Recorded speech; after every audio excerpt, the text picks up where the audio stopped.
kinabuhi. Unsa may inyong gabing banimpalad dos kinabuhi? Unsa may pangandoy ninyo? Mahimo mo batang buotan. Ang tao nangandoy gayud magkasinati sa kalampusan.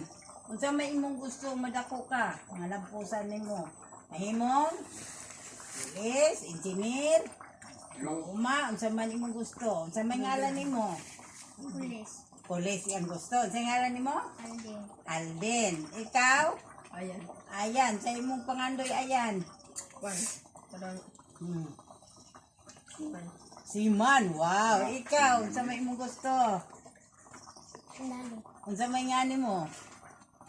Dudong. Dodong, si Dodong magsundalo. Ikaw, unsa may imong gusto? Magpari. Ha, magpari, magpastor. Ganahan ka magpastor. Si maminaw gyud ka ani arong makabalukas ka matuoran.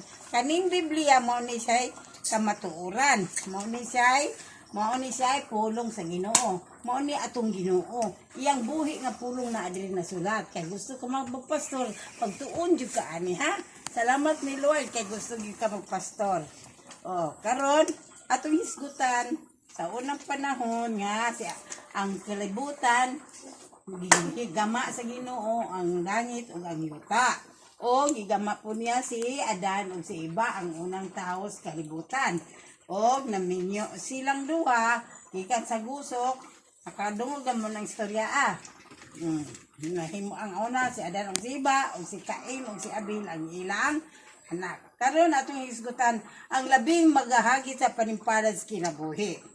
Ang tao mangandoy gayud sa kinasinati sa kalampusan. So nangandoy gyud sa kalampusan no, pag-uswag ug katagbawan matagbaw mo no sa tanang bahin sa kinabuhi.